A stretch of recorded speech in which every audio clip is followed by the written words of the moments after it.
We had I'm not. stories. I'm phoning it in. That's all we got at this point. Hello, Um, gentlemen. We are up to episode 58 of the Three Body Problem. Costin is back from, well, he's still on vacation, but he's back from wherever he was. How are you, my friend? I'm back back from one from some vacation. place, and I'm right in the next.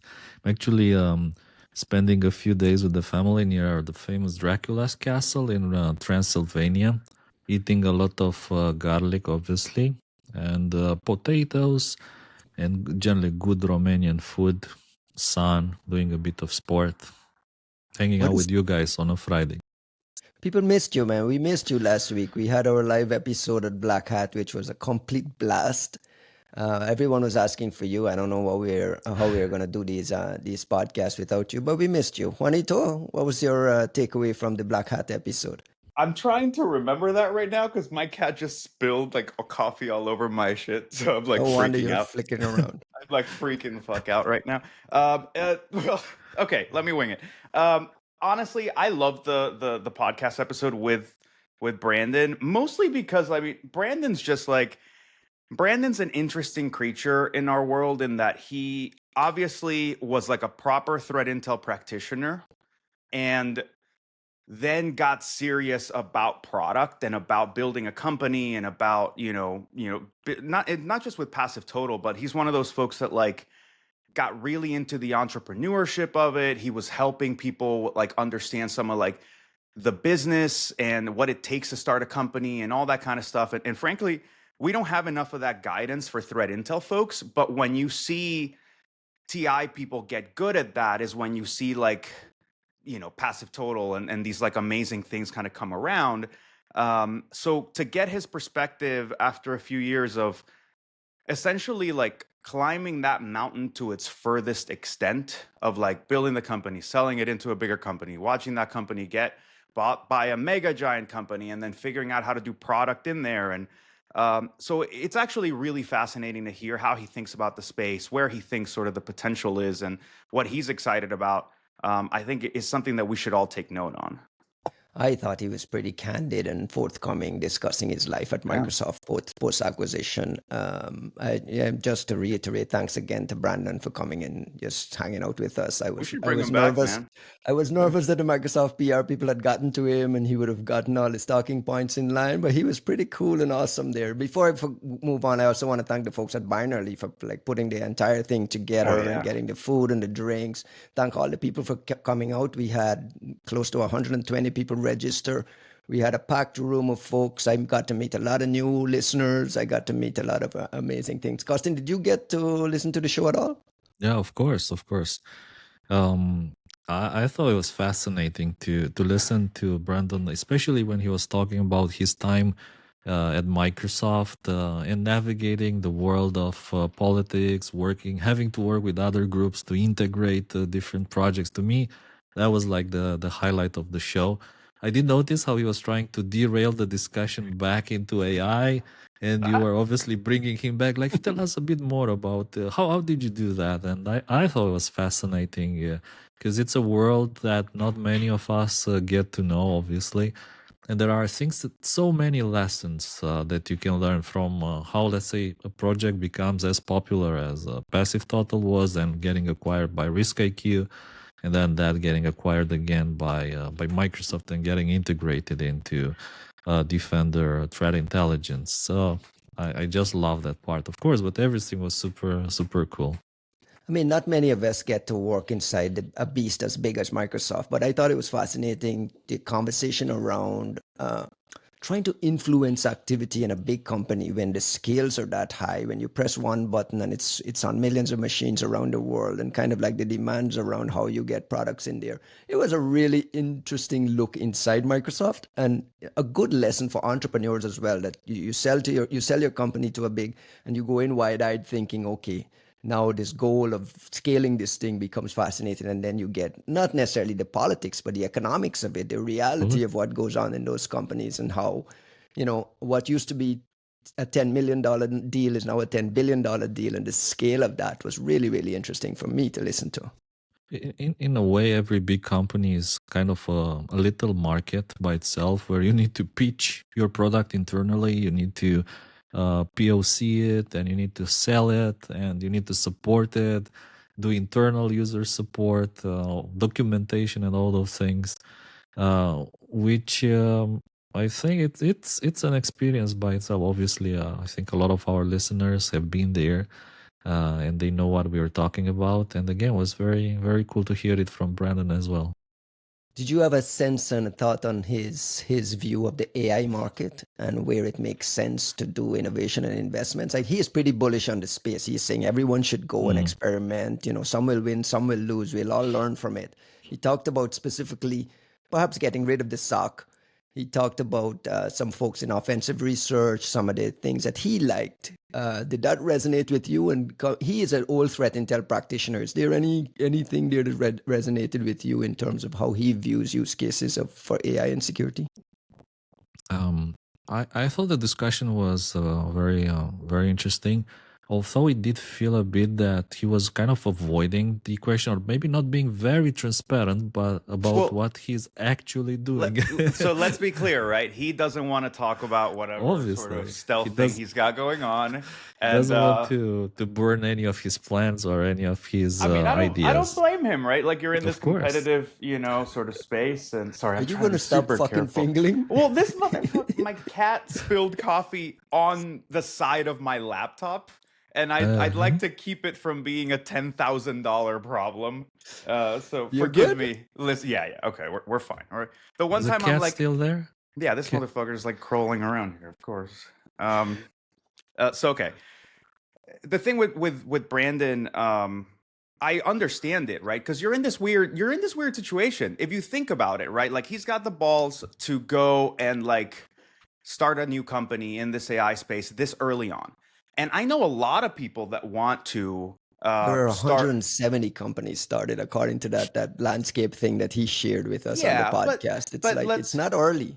But Well, let's think about it. Is early in understanding the true applicability, value, efficient way of doing this, right? Like, if you think about it, like, we might be in the midst of some kind of, you remember, like, what was it, the web whatever bubble, 2.0 bubble, Web where 3? like where no back in the day when folks got super ultra excited about the internet as a means of e-commerce, and you had a bajillion fucking super well-funded companies come around, and that all went bust, right? That blew up. That for The good dot-com reason. bubble of the 1990s you're talking about? Yeah, I'm talking about dot-com bubble in the same way as like what could be happening with AI, which is like, yes, there's going to be 1,000 assholes who have no compunction about taking somebody else's money and starting a company because they don't care, right? Like, those are the kind of opportunists who are just going to start a company because it's someone else's money, they can get paid, and they'll gamble and maybe they'll do well, and who knows? They're just business people.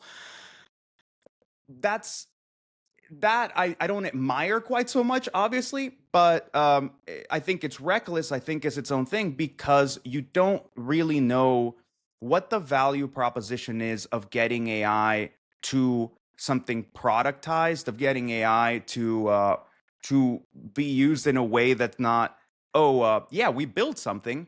The cost is like, we're paying 3x what we make every time this thing runs, right? Like, we're literally running at an insane deficit, but we have a company and we have a cool thing that nobody else can do, and that's hoping that you can run on the fumes of investment forever. It's all startup life, right? It's all early stage startup life, though, where you kind of you grind through and try to find market fit, and you try to find a go-to-market strategy that works. But you're and not you try to usually cut those costs. building, Yeah. you're not creating a market whole cloth. Like, I think part of the issue here is like, we're in a really, like, kind of in an investor's paradox right now, where we can all tell that there's opportunity for efficiencies that should disrupt existing markets. At the same time, you can't quite tell what is going to take hold and how much of those markets are going to remain as how far down is the sand going to shift, right? Like, if you say we want to disappear the sock, and you go, we're going to invest into that. It's like, okay, we're going to do AI services stuff. Cool. If the EDR market gets disrupted completely, then you invested into doing away with like a weird middle part of the sandwich that doesn't exist. There's sort of like a weirdness right now of like just how much of the sand is going to shift.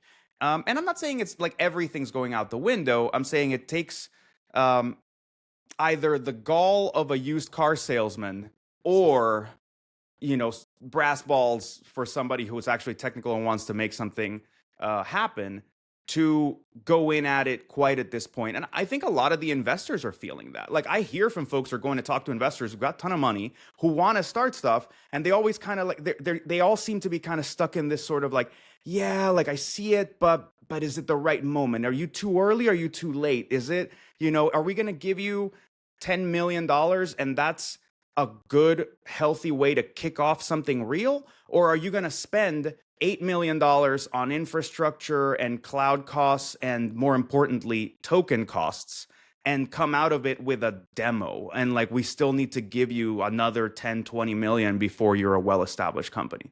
Like the economics of it are just all over the place right now.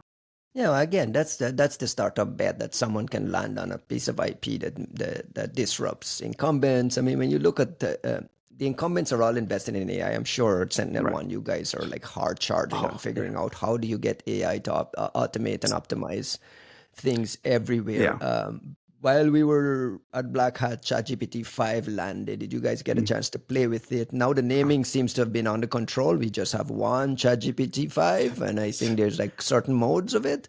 They still managed to make it a shit show, but yeah. Costin, did you get a chance to play with ChatGPT 5? Did you have any improvements over what it was? What is your initial feedback? Look, I played a bit. Obviously, I'm not your as big rich. Use case is IOPS extraction, right? It is, right. Not only that, but pretty much anything which has to do with threat intelligence. So that's like from summarizing reports, trying to understand the actor behind of the report, summarizing and producing distilled output from a report, which includes, if you want, the actor name, short description, things like that. That's pretty much what I am. That's you're churning through using it for that purpose. I mean, let me ask the question this way: you used to do all of that manually, copy paste from previous places and so on. Now you have this tool. Is it possible for you to go back to do that manually? Let's say ChatGPT 5 goes offline for 2 weeks, completely offline for 2 weeks. How does that disrupt your life? So first of all, like I'm not using only ChatGPT. I'm using like 4 different public services, and also playing with an instance of Olama running locally. So even if one goes offline, give us the review then. You can leverage the others. Who is good for what? Who is good? You're pushing me into an uncomfortable corner because you know what I said before the show, which I said that one of the most overlooked solutions is Mistral.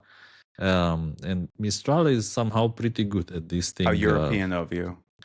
Like we give the folks the background on Mistral, because here in the US, Mistral, like it resonates only with a subset of folks. I mean, the people deep in the trenches. It doesn't bubble up to the surface of everyday usage. Give me a little background. Juan, I'm wrong? No, I don't think you're wrong. But I don't think it's like, I'm joking about it being a European preference, but mostly because like the French are indexing heavily on that. But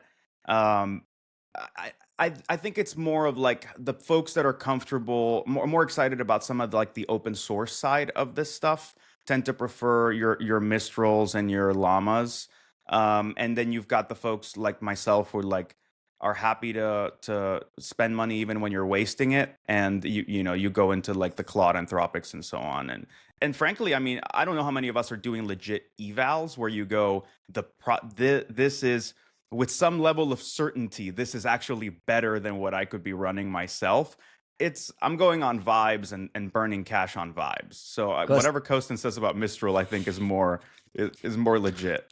Costin, I didn't let you off the hook in answering the question. I just want to make one last point on the Brandon thing, stick a pin on the Brandon thing. Another part of the podcast that I thought stood out to me was when he kind of gave a shout outs to the Chinese for their advancements in innovation and them pushing the envelope forward, and how DeepSeek really changed the dynamics here. which we don't hear a lot. We do a lot of jingoistic kind of like USA, USA, USA here in my, my circles and my peers. Anyway, Costin, I'll can you tell give me a you. quick review of who you use what for? Yeah, and by the way, when DeepSeek came out, it was superior to ChatGPT from this point. Again, from my own personal use case, DeepSeek was superior. But then I think ChatGPT caught up and it became better than DeepSeek, and it became better than pretty much everyone else when it comes to threat intelligence tasks. And like out of all the different tools that I use, I can give you like some kind of a small overview. Again, it's purely Yes, from please. my Everybody wants to hear totally from Costin. It doesn't unscientific matter. review. I need your personal review. Mistral is pretty good when it comes to like giving it things such as random dumps of text and reports, and to extract the IOCs from there like in a structured way. It's doing a good job, I think. ChatGPT is doing it as well. In my experience, at least, Claude is hallucinating more than the others. It often produces random hashes that get included in the output that were not in the original report. Is it So Claude Opus or Sonnet?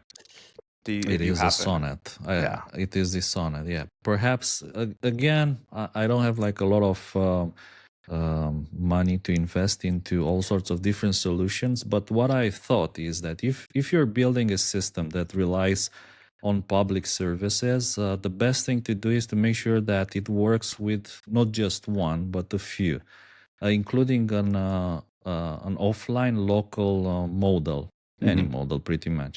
Just in case, just in case. Still, for sure, ChatGPT running in the cloud is superior to all the local models that I can afford to run on my MacBook Pro with 24 gigs of RAM. Did you try the open source ones? Like I did. The new OpenAI OSS, the 20 billion parameter one is, I mean, I don't know how good it is, but the speed at which it generates tokens on a fucking MacBook is insane. Like that is the first time I've run a local model and said, okay, like I can work with this locally, reliably, without like just sitting there like, yeah, I'm going to get an answer, but it's going to take me 4 minutes. Like, no, that was the first time I think we got like a local model that I'm like, okay, I can build some shit around this. Like I might be able to function without the internet in this case.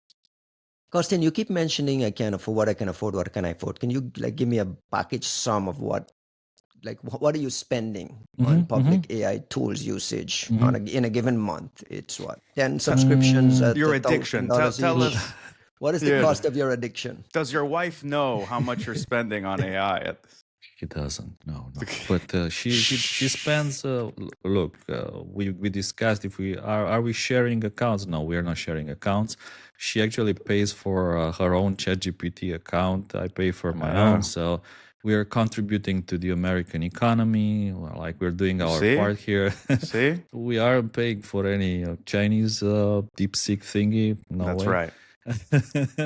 So what I'm spending almost the same amount of money that I spend on VPNs yearly. I spend on LLMs and subscriptions, which is in the range of between $1,000 and $2,000, something like that. I was gonna say that could go any which way. After we heard about your iPhone budget on here, I don't know that we're operating at the same levels. What was my iPhone budget? Sorry.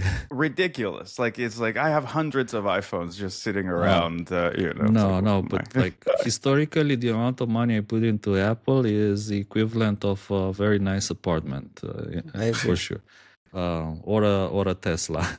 I could have bought a Tesla instead of all the iPhones and iPads and other Mac stuff that I have lying at home. Fanboy hard, man. A cup of coffee just spilled at the beginning of this recording, and it almost destroyed about like just $15,000 worth of Apple hardware that just happens to be sitting to my left. So I'm all for it.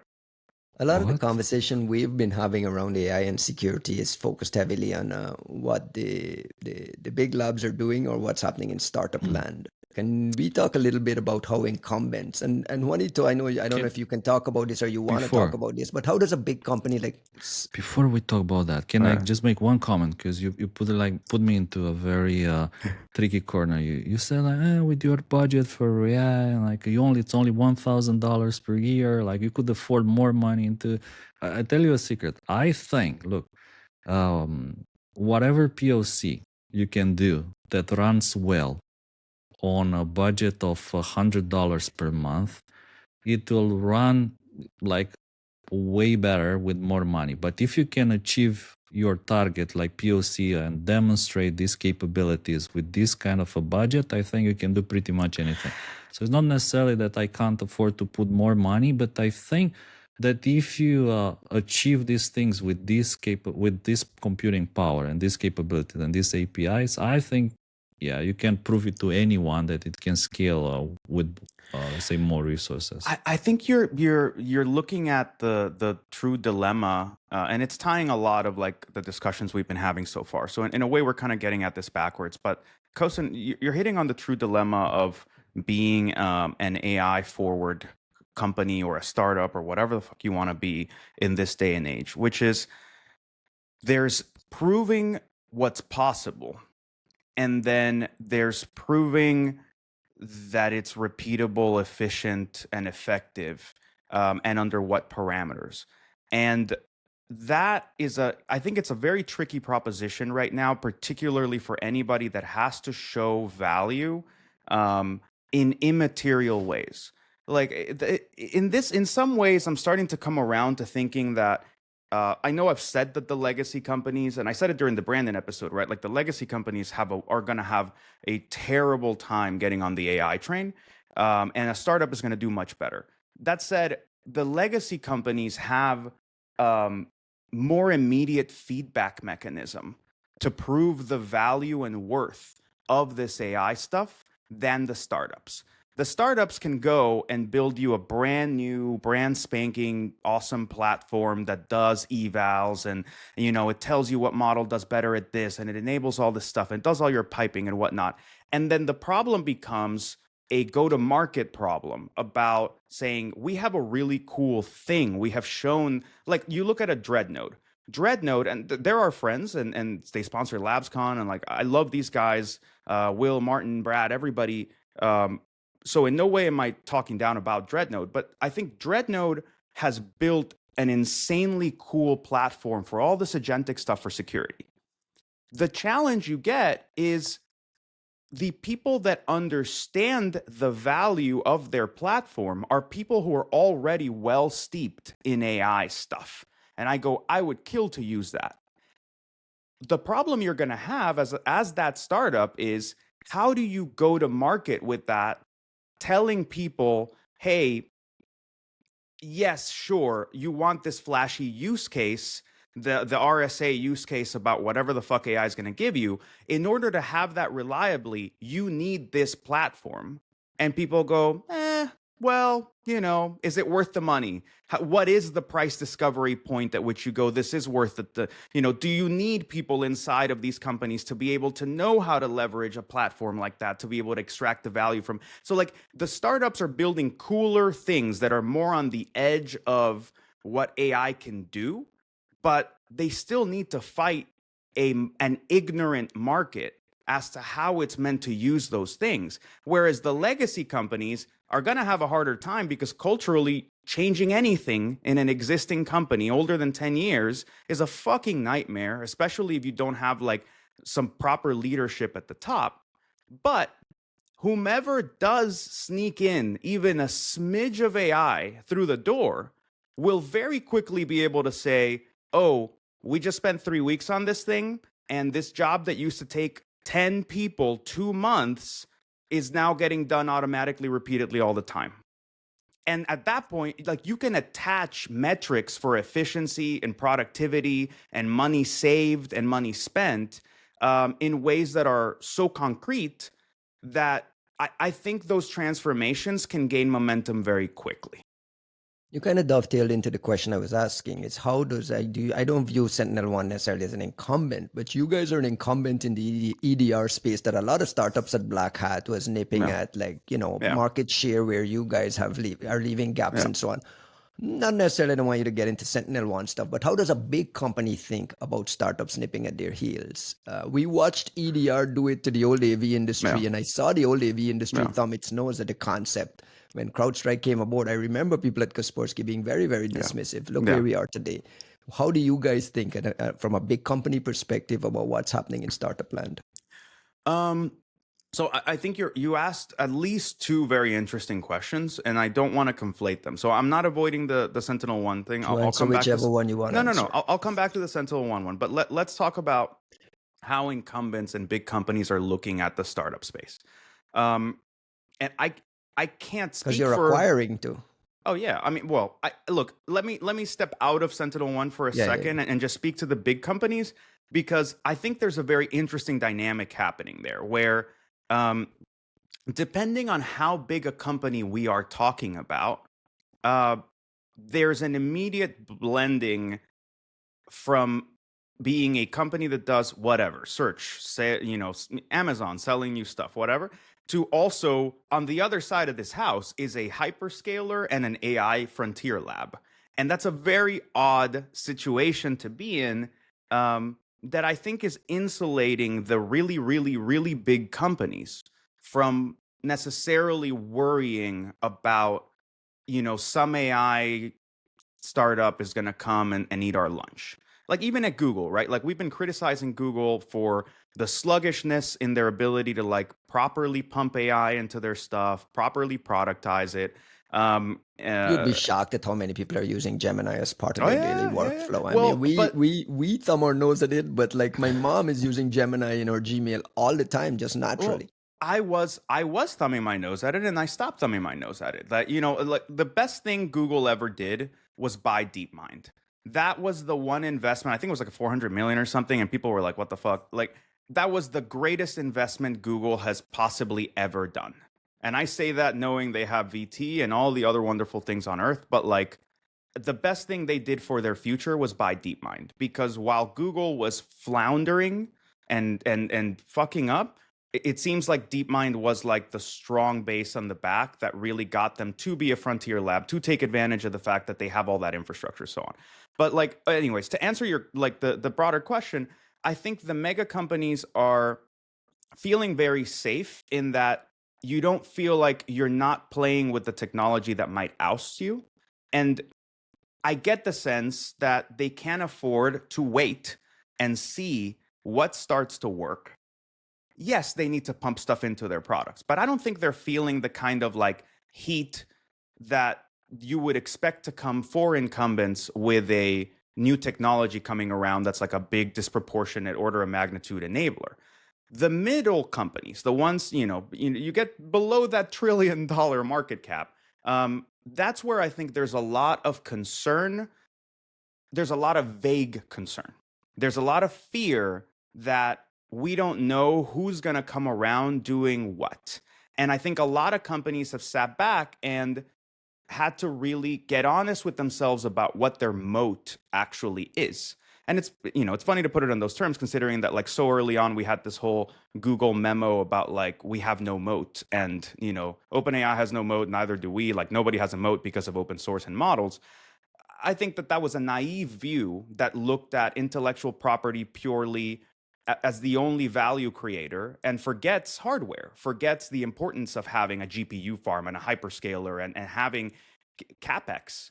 Like companies need to start thinking again about owning hardware and infrastructure, because what we're getting into is we're saying the latest, greatest, most powerful technology humankind has access to and companies have access to is something that you must rent from somebody else. So we are all becoming serfs as companies, where you go, the only way my company can provide its product is if I pay 0.03 cents a call to Anthropic. And you go, is that really where you want to be? That's on top of the however many cents you needed per gigabyte storage, compute, and transfer for cloud infrastructure. Like we are in this kind of weird spoiled space where a lot of companies got way too used to the cloud and they're way too comfortable with the idea of having their whole innovative whatever stacks depend on some externality.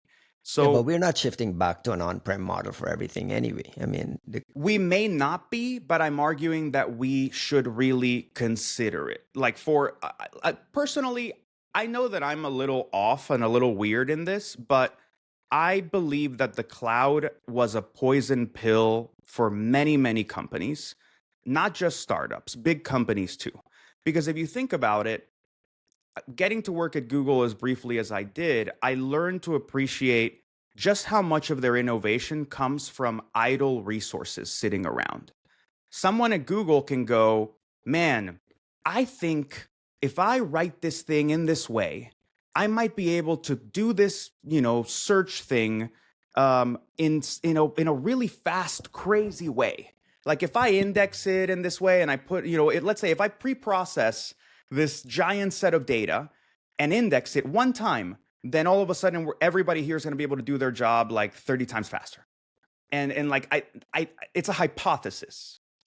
What happens? A startup goes, well, your little hypothesis is going to cost us $55,000 to run in a day, and we don't know if it's going to work.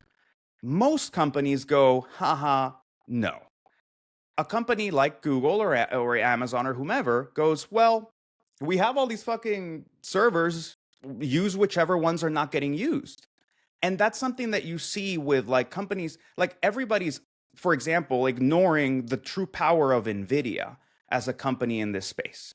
Like, it's not because, yeah, okay, they're amazing at hardware and they're powering everything and they're making money hand over fist. But like, what I'm more interested in is what are the people who work at Nvidia doing with all of those idle GPUs that are sitting around? What can you do when you are truly rich in AI and can use daddy's credit card however you want and not worry about it and experiment and try new things in computing? And I think this is a massive tangent, but my point is like to your question about investment, like I think that a lot of companies have fucked up by not having any infrastructure, by not spending on servers, not spending on storage, and now also not spending on some kind of native GPU capacity that means that people can experiment and people can try things. And, hell, even if they're not doing something cutting edge, Ryan, like, okay, we figured out how to do this one thing with an open source model. But if we try to run this thing for every single time that we get a Salesforce email or whatever, then it's going to cost us this much and we don't have that money, so it's not worth it. You go, okay, but if you had one rack in the back that is going to cost us however much right now, you can run that forever. Yeah, but who's going to maintain it and patch it? The cloud solved all those problems around maintenance and patching and auto updates and so on. Like you're gonna put an IT team back together to try to secure that infrastructure. I mean, look, like I'm not saying that's the solution for everybody, and I'm not saying that that's what all companies should do for themselves and their own stuff. If you're a manufacturing company, a pasta company, or whatever the fuck, normal product company, yeah, go rent your stuff from everybody else. Though, what AI solution are those companies getting to, right? Like, there's a weird thing happening here where I wonder if a lot of the people that are getting laid off now or that feel like they're going to lose their jobs, how many of those turn into like AI utilities, consulting AI, like roving consultant for AI? Like, I remember talking to my dad, who, was a CFO and like does a lot of like financial stuff for companies. And it was routine for them a mid-sized company to get consultants to come in and work their CMS and their databases and their whatever for their stock inventory and all that shit. And we look at all that stuff as like legacy and ridiculous, but you want to tell every company on earth that they need an AI transformation? Who the fuck is going to do that for them? Like, there is a lot of opportunity just in piping this, like running the plumbing for this AI stuff. The same way that like one of the fastest growing jobs in America right now is electrician, because these fucking data centers need somebody to be able to like run cables and power and do HVAC and AC stuff. Like shit's just changing, but it's fascinating. Costin, some closing thoughts on the models and use cases for you. I want to move on to the news. We're God, half an yeah, I was hour just in and like, we what the haven't touched fuck? the news item yet. I can, but do we want to go this I rabbit don't want to hole? go too deep. I don't want to go too deep into the rabbit hole, but I don't want I one of the feedback I get from the listeners is that you guys, Costin starts a point and then you guys go off on a tangent and then I'm waiting for Costin to finish his point and then you go on to something else. So I'm just giving you a chance to wrap up. Wow. thank you. Wow, you see? Um, I get extremely anxious when you guys start talking a bit about efficiency. And I wonder if this is like one of the biggest dangers of the whole AI revolution is increasing efficiency. Because the moment that efficiency increases, and suddenly, let's say you needed 10 people to do threat intelligence, and because efficiency is higher, now you need 2 people. And you apply this pretty much to every domain out there. And let's say in 1 year or 2 years, robots come. And you don't need like 10 people for a job. You need 2. And the whole idea of capitalism and the whole financial ecosystem in the West depends essentially on the ability of people to buy things.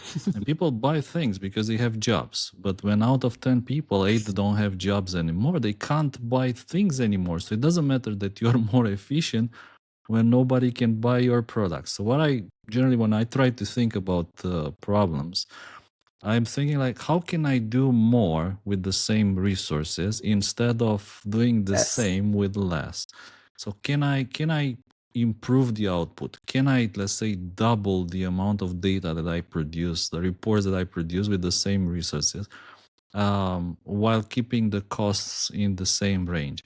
And I think you need to balance. This is one of the things which worry me a lot when I hear people talking about efficiency. And Juan knows because we discussed this in Singapore on like Marina Bay Sands in the cafe place about the future of humanity and efficiency and capitalism and where the whole thing is going, right? I mean, so you know this I have is strong what I would thoughts on say. this. Yeah. Tell us. No, I mean, I have very strong thoughts on it in the sense of my pet project somewhere in the back of my head is that we need to re-envision all of cybersecurity as a new form of cybernetics. And that's a very complex way of saying like we need to start thinking about like systems thinking, efficiency, and dynamics at a time when we have commoditized evaluative power. When you talk about something like this, like the same thing you described, Costin, I would argue, doing more with the same resources versus doing the same with less. It's the canonical discussion about efficiency in the capitalist system, right? If you read Weber on like the Protestant ethic and the spirit of capitalism, the idea was like Weber argues that the difference between European economics and whatever capitalism was born in the West, in the US, essentially is a matter of that dichotomy between whether you're okay. Like if I tell you right now you make $10 and you work 8 hours and you make that's how you make $80 a day, and I tell you, okay, I'm going to pay you $20, the traditionalist goes, okay, I'm going to work half the time and make the same amount of money. The capitalist mentality is great, now I work the same amount of time and I make twice as much money. There's this discussion about what the appropriate way to like incentivize the right dynamics to grow versus have stability and like all these things. I think that we need to be thinking about AI in those like pseudo-economic terms about efficiency. And a lot of industries, first of all, everyone's going to feel the reverberations of this. And at no point am I saying that this is what I want, or that things are going to be smooth, or that everyone's going to have a nice time, or that I'm going to be safe, or you're going to be safe, for anybody else. Moments of great chaos are phenomenal opportunities, but chaos creates uncertainty, it creates pain, and it creates, it is not nice. Change is not nice. Now, if we can get away from the human component of it for 5 seconds, what I would argue is cybersecurity is a failed project. I said this in the last podcast, and I've said several times. We have all gotten used to a very low performance. Like, our scorecards are fucking terrible in terms of cybersecurity as a project. They're not in terms of like us understanding the science of it, the intricacies of it, the possibilities of it, the dynamics of it.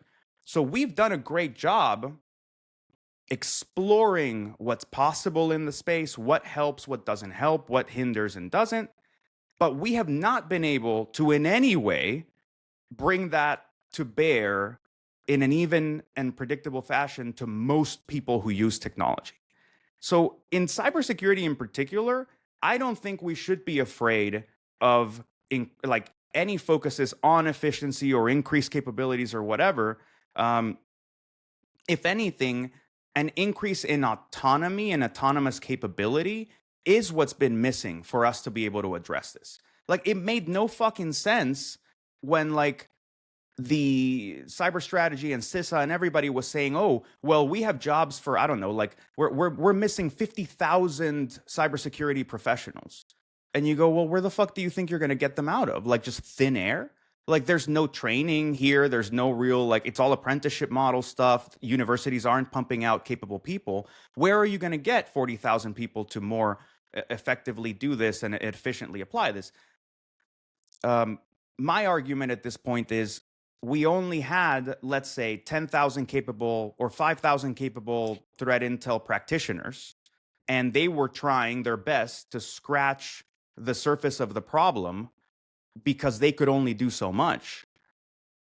Okay, what happens when every one of us can do 10 times as much? And then I'm not saying there's efficiency to the system. I'm not saying that that there's some perfect central planning that's going to somehow fix this. But in some way, if we only had 10,000 threat intel people and like 5,000 threat intel people, and they were mostly clumped together in specific companies. I have 50 of them. You have 50 of them. Google has 2,000 of them or 200 of them. And then most companies have none. Then being able to get the state of cybersecurity, though, the haves and the have-nots. There is nobody serving small, and even this is the time. This is the first time I think we can make the argument that we have mechanisms that mean that we can start to distribute this more evenly. The main job, like, I think I will not speak to what people need to do societally. I don't know what the fuck is going to happen to most industries. I'm not saying I don't care. I'm saying I'm staying in my lane. With cybersecurity, we are fools if we look at this thing and go, oh my God, please don't change anything. Please leave things the way they were. No, like, not only have we not been doing great as a project, we have not been getting the love we deserve from corporate overlords because, well, if I have 100 security people with a good budget, I get hacked. And if I have 10 people and no budget, I still get hacked. So fuck you. I'm not going to invest anything into this. No career growth, no budgets, no nothing. And then when we get popped, then I'll spend $10 million and bring in Mandiant and like a PR firm that's going to make us look good. Like, it's not like we're in a good place, guys. Like, we need to change this shit. Is there anything that can happen that can soothe this anxiety, or you just feel like it's an inevitable path, and this anxiety is over the inevitability of it? Or is there something that you think we should, as a society, be thinking about managing? I think that we are way past the moment when kind of a soft takeoff was possible, and nowadays it's just like this crazy race to whoever is the first to have the most powerful AI model for in nuclear, the world, right? Or something for anything, essentially. Like whoever gets first to the point where they have an AI that can rewrite itself into the super intelligence, and that one can do whatever it wants to do, from folding space, time travel, solving quantum cancer, free energy, and so on and so on. And I think it's we're way past the point when kind of a soft takeoff was possible. But what I can say is a good news, even like with the efficiency cuts, right? Like people will lose their jobs. Obviously, when you have like 10 engineers, you're gonna keep two. Those two you're gonna keep will be the best engineers. So I think like very slowly we will move um, into some kind of situation where the best of the best will still matter. Those will still be very valuable, and the companies will still need those. And the others probably will have to become electricians, plumbers, and just change their jobs. There will be for sure always like interest into psychology and all sorts of other kind of services that take human feelings into account, if you want. Technically, the best of the best will remain. Like the best podcasts, like the best interviewers, the best commentators. I think they will survive. It can't be long. I mean, until we start seeing the three AI buddies problem podcasts with three AIs talking between How is it themselves, different and from this? Yeah. maybe not as funny as us, like not with our jokes, bad jokes, No and one's humor, spilling right? coffee No, So halfway you through no the see, thing. cats. you No. see an unemployment problem down the road, like a Y- real unemployment Oh problem yeah. among the educated. Yeah.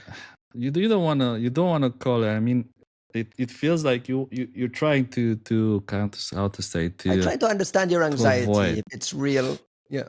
My anxiety is that um, all the growth and prosperity is based on the fact that people have jobs and earn money they can use to buy things that other people produce. At this level of scarcity and at this level of and in this method of distribution, like I think, look, I agree, Kosin, and anybody who thinks I'm not concerned is just kind of misinterpreting my nonchalantness because I Yeah, want to you're rolling your eyes every time the man well, says he's anxious. no.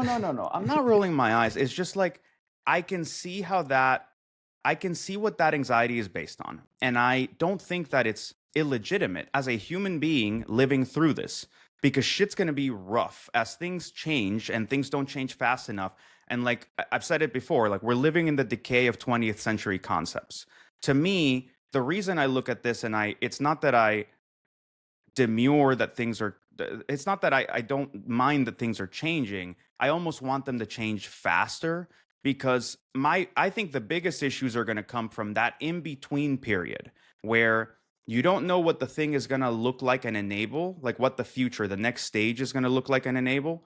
Uh, but the thing that you currently have is not working. And it's that in between period where you get massive unrest and people being unhappy and periods of like way too uh, uneven distribution of benefits and so on that creates like chaos. And I think the San Francisco people are fucking morons when they don't think about when they think Go, that go, go, go. this AI thing is just gonna fucking happen, and that at no point people are gonna look at them and decide that maybe it is. I don't know. The progress of humanity is that fucking data center. Well, let's burn it the fuck down, right? Like this idea that that it is inevitable that we will get to this perfect, wonderful place, and like all this AGI concerns and bullshit. Like I actually, Consciousness. Be mindful of the AI's consciousness. oh no, it drives me nuts because I think it's all of this vision is built not on a good assessment of humanity and not on a good vision of where we should be going, not on a concern of what this can do for us, but actually on the same faulty premises of a bunch of princelings in San Francisco who don't know how the rest of the world works and have forgotten what it's like to interact with normal human beings. If you cause enough pain, people are going to find you. They're going to find your stupid little, warehouses and burn them the fuck down if they need to. And my point isn't that there's some grand uprising. It's simply that approaching this with the same callous mentality of like, well, you're just gonna come with us, and we're gonna drive you off a cliff and you're gonna love it. I don't know that that's necessarily the best way to think about this. But Yeah, in but any it case, worked for them for privacy and for all the other stuff that they just kind of thumb their noses at. Like yeah, like but Facebook, for instance, would just take a slap on the wrist and just do as they please. I feel like that's the mentality they're bringing along. Like, you'll come with me, you're whatever. absolutely correct. That is the mentality they're bringing along, but privacy didn't keep people from eating. Like privacy problems and even breaches and like whatever the fuck it is that you didn't like about whatever intellectual abuses were happening, they seldom were causing the kind of reverberations where people couldn't eat.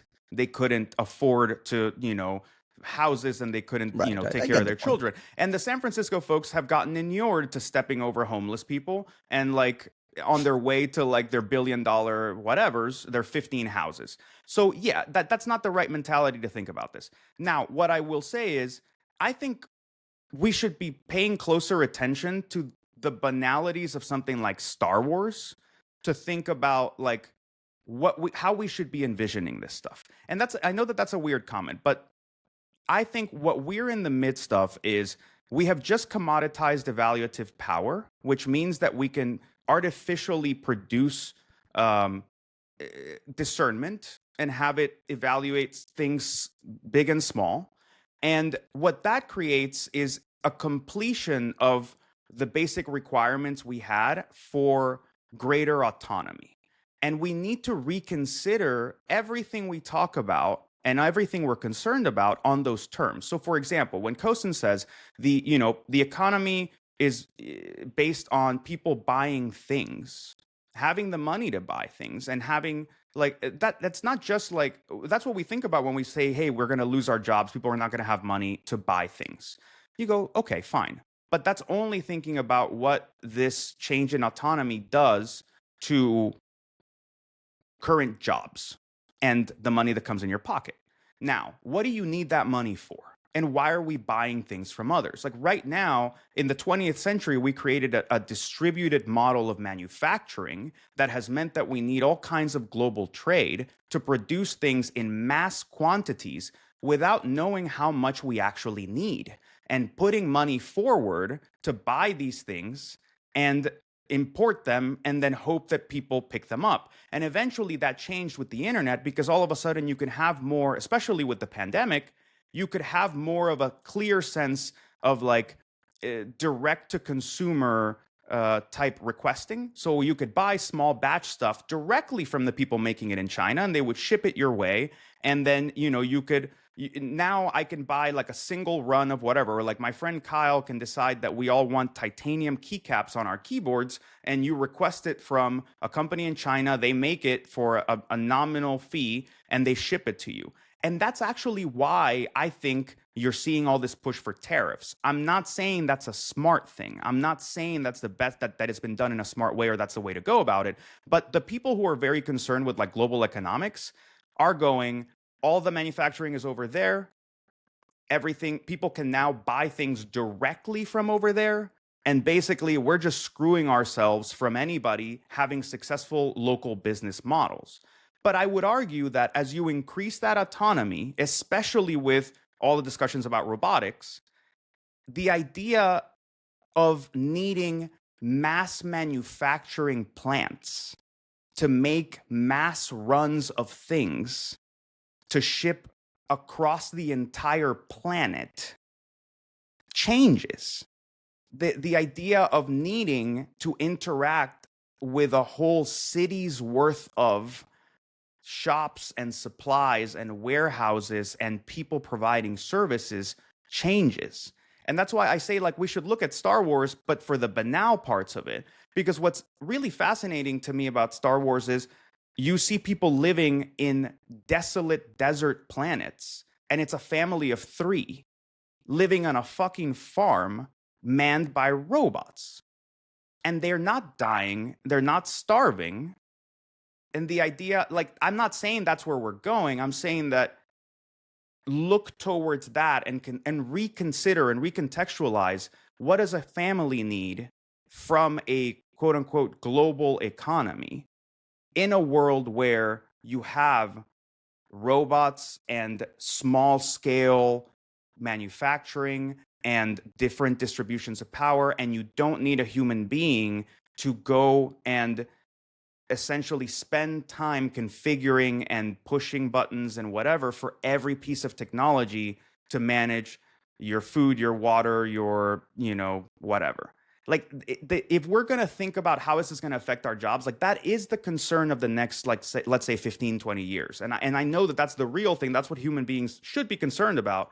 But when we talk about the vision and like what this enables, we should start to reconsider just what is necessary about a global system of manufacturing and distribution, what is necessary about mass manufacturing, and what is necessary about having entire companies of 2,000 people to accomplish tasks instead of having, 100 companies of 20 people that can each take on different tasks that were otherwise considered not worth the time, not worth the investment, and not having not enough ROI to measure, to merit that amount of people working on it.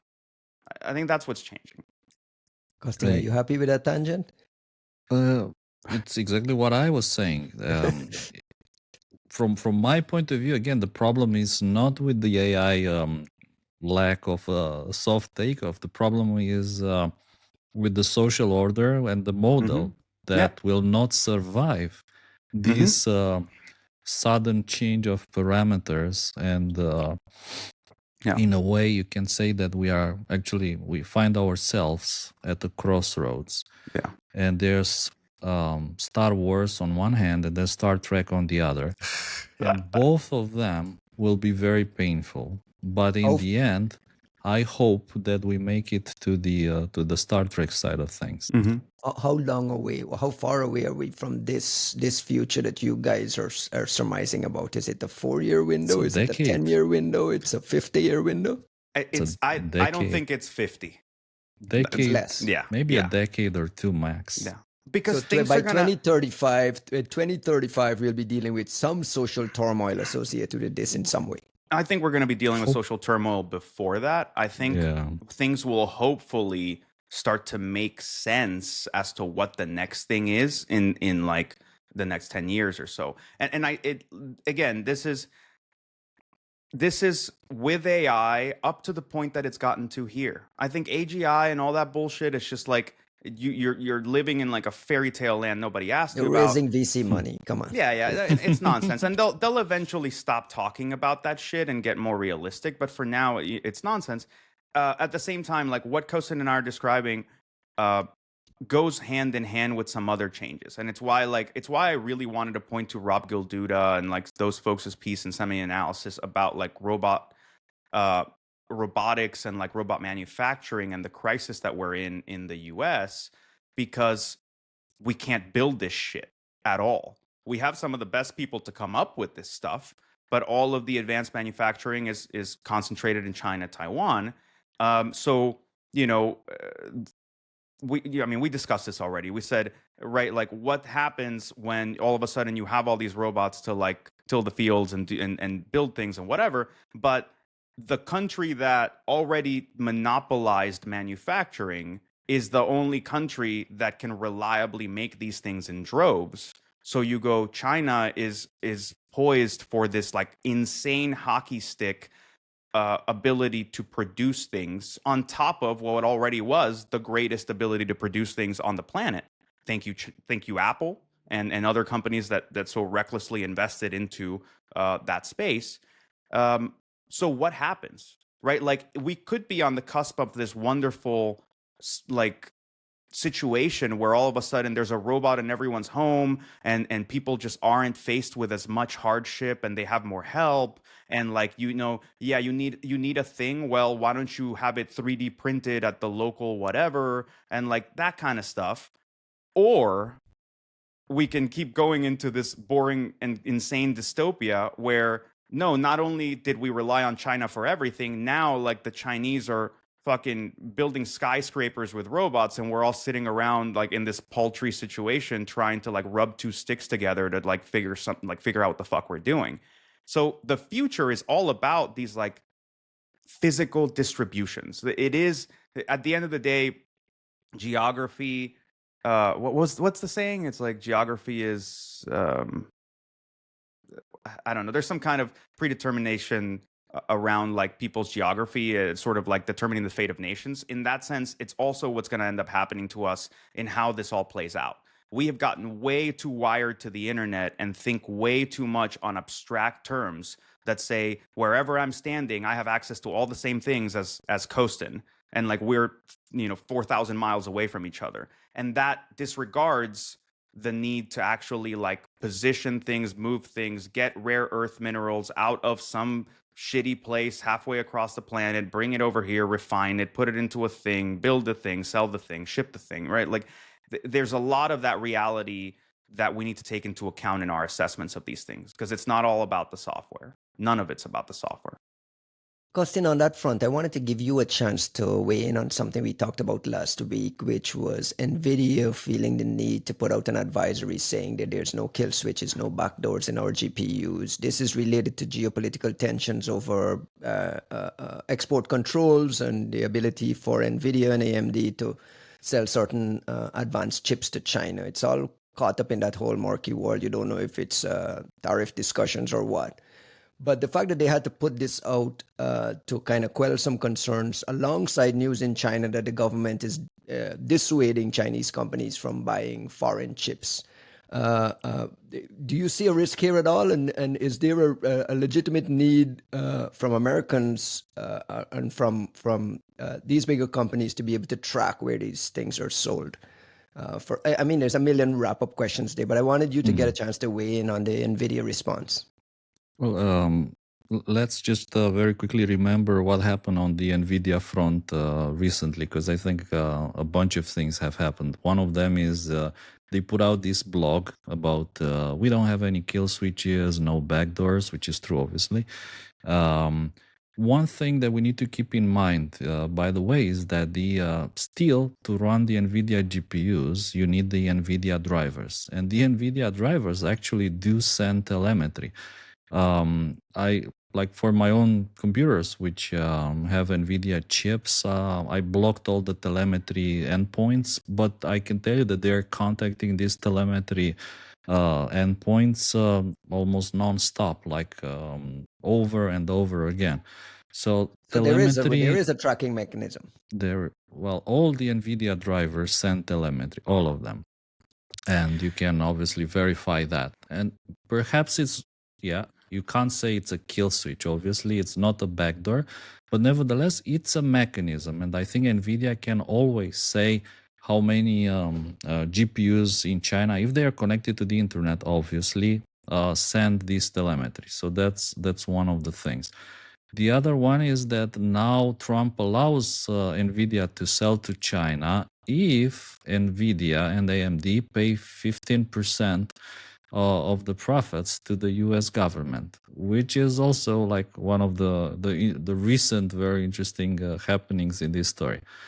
And the third one, which I think was also very interesting, is they reported like some kind of tracking devices inside the GPU boxes, inside the crates, right? Like FBI tracking devices, which actually I was wondering how big are those? Are they like Apple AirTags? Like it turns out, according to the reports, some of them are, I don't know, as big as like this thingy here, like one of my batteries. Other are maybe smaller, like the size of a smartphone.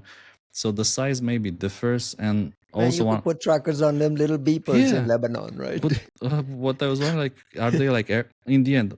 Are they putting AirTags? Like perhaps that's, I don't know, the cheapest, smallest possible imaginable thingy that you can embed into something. You can even put it in the GPU itself. Like, let's be honest, someone could just super glue Apple AirTags inside the case of the GPU, because typically there's enough space in there to put and the that fears thingy. For this tracking is sanctions evasion, right, Juan? Yeah, though. Look, yes, that the whole point is like, where are these things going? Because of all the discussions that happened around DeepSeek and being like, oh, they got their hands on the GPUs and whatever. And I'm not even sure that that's like the right reading of that story in the first place. It just, how politics goes, right? Like we there's the reality of a situation, then there's like the New York Times version of a story, and then the DC people, policy people who like live based on that version of reality, and they make decisions to compensate for that version of reality, and the rest of us sit here and go, what the fuck, what problem are you people solving, right? Listen Like, to this DC guy. Go no, ahead. it makes no fucking sense. Like, it never made any sense. The whole thing about just keeping them from having GPUs, keeping China from having GPUs, is a fantastic way to encourage China to make their own fucking GPUs. B, yeah, because they lack the manufacturing capacity to build GPUs. Sure. And but yeah, but It- I mean, this doesn't stop them from making their own GPUs. exactly. Selling to But them doesn't stop them. and You're suggesting that they're not probably. I mean, have we gone down the no, intellectual property theft world of? well, that's my point. Like, you're not going to keep them from stealing however Nvidia makes H1000s and whatever, and like figuring out their own way. And moreover, Huawei is starting to sell their own, and that was part of the whole announcement about like, oh yeah, these are all backdoored. You go, yeah, because there's a national champion that wants to sell you their own versions of GPUs. At the same time, eh, it was always self-defeating because these people could go and rent GPUs online. Yeah. So, there was no prohibition on some company just renting, however many GPUs. Yeah, availability and cost and whatnot, but I'm saying you weren't really keeping them from it. Now, I do commend the Trump administration on figuring out how to get corporations to pay taxes. That's all the fuck. That's all. Like, yeah, you found a different way to fucking loop To this get thing, but to like, get these big companies to pay a just percentage of their pay a profits into the percentage of government. their Yeah. profits to the government. They're called taxes. And that's I'm glad that we have found some way that to make it sound palatable to US companies, You but pass it like a joke, but I mean, I mean, it's not. I'm not joking. I'm like, there's a weird component to purchasing export control rights, though. I mean, like it oh no, goes down a really murky oh corridor. no. Look, I'm not saying that I like the way we're doing it. I'm not saying that I think that, but the whole situation's fucked. But look, man, for all of the woes that we have in this country, it's all a very disingenuous conversation built on top of our unwillingness to look at the richest companies in the history of humanity, the greatest concentrations of wealth. I'm not talking about billionaires. I'm not shitting on the Valley people. I'm just saying Apple, Amazon, Google, etc. have been able to amass a greater amount of wealth than anything else in the history of humanity, and they don't pay any fucking taxes. And then you look at the US with a, I don't know, $13 trillion foreign debt. And we're trying to figure out where we can scrounge some pennies and how we're going to be able to like manage to pay for Social Security. And you go, well, what about those giant towers of money? And you go, no, don't touch those. It's like, okay, look, I'll give you a deal. Here's my Faustian bargain. Forget corporate tax. Cut your entire finance department. We will take 15% of your profits flat. You don't need accountants anymore. You don't need all of these like shell companies. I like it. All of the lawyers and everybody, all these assholes that you're paying to try to game this system into paying 3%. Cut that cost. Just pay the fucking government 15% flat, and for any company above $1 trillion market cap. They'll find 5 loopholes and 5 workarounds. They'll break. All of a sudden, Alphabet will break up, and now you have like profit Google will 1, mean 2, 3, 4, else. 5, right? Like, yeah, they'll find some other. But my point is, like, part of our suffering is an unwillingness to get these mega companies to just pay their fucking taxes, and it's a difference of order of magnitude. That's what people don't understand. People don't understand. The human brain does not understand the difference between a million, a billion, and a trillion. Those are not, it's not just a little bit more. It's like order of magnitude, exponential amounts.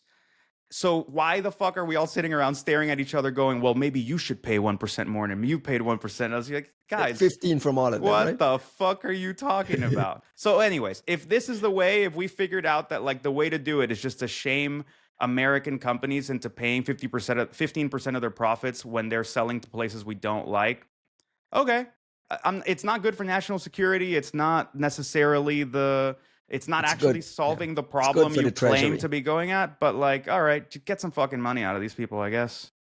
Oh, Speaking of big you companies, know, China. I was just saying, China will have the same kind of chips that everyone has at the moment, like the Mm-hmm. Nvidia level, Mm-hmm. top of the shelf Nvidia chips, probably in Mm-hmm. 10 years.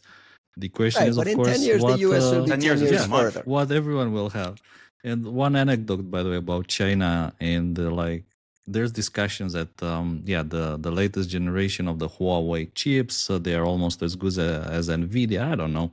I'll tell you a story from around here. So the owners of the place where we are staying now, they applied for this government program to install solar panels, like, to cut down on electricity costs. So they put like solar panels on one of their buildings, Huawei hardware to process, the energy on Huawei inverter. Everything's working like flawless, fantastic.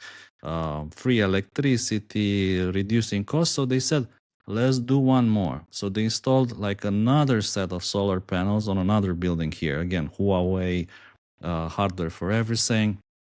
Then they hook pretty much all the laundry machines, TV sets. They hook all that stuff to the second Huawei installation, and then things start burning.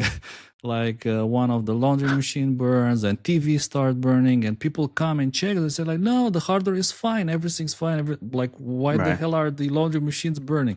Right. Like, the quality between this building and that building is like a moon to the sun. I don't know. Mm-hmm. The difference is huge, the quality is huge, and nobody can actually figure out what's wrong with the second pack of Huawei hardware. So I think that Mm-hmm. this difference in quality is probably what stops them from achieving the same level as Nvidia have with Y- their chips now. You're absolutely correct. And I'll give you 2 points on that.